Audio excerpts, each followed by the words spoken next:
ધાનેરા ખાતે લાયન્સ ક્લબના નવીન પ્રમુખની વરણી કરવામાં આવી. ધાનેરા ખાતે લાયન્સ ક્લબના નવીન પ્રમુખની વરણી કરવામાં આવી. લાયન્સ ક્લબના નવા પ્રમુખ તરીકે લાયન્સ સુજ્ઞાબેન એમ પટેલની નિમણૂક કરવામાં આવી. પદગ્રહણ વિધિ કરતા લાયન્સ દક્ષેશભાઈ સોનીના વરદ હસ્તે પ્રમુખ પદનું પદગ્રહણ કરવામાં આવ્યું. આ કાર્યક્રમમાં ઉપસ્થિત પૂર્વ ધારાસભ્ય નથાભાઈ પટેલ તેમજ કીર્તિભાઈ આચાર્ય તેમજ થરાદ લાયન પ્રમુખ તથા પૂર્વ લાયન પ્રમુખ રમેશભાઈ ઠક્કર તથા મગનભાઈ આકોલિયા તથા વિવિધ સંસ્થાના આગેવાનો કાર્યકર્તાઓનું સ્વાગત કરવામાં આવ્યું હતું.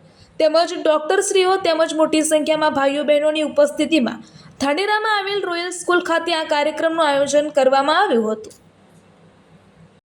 હું છેલ્લા 7 વર્ષથી લાયન્સ પરિવાર સાથે જોડાયેલી છું.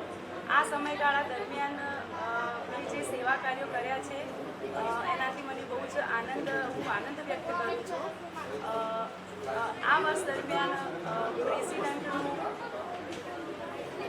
પદ મેળવીને હું ગર્વ સાથે સાથે વિનમ્રતા પણ અનુભવી રહી છું.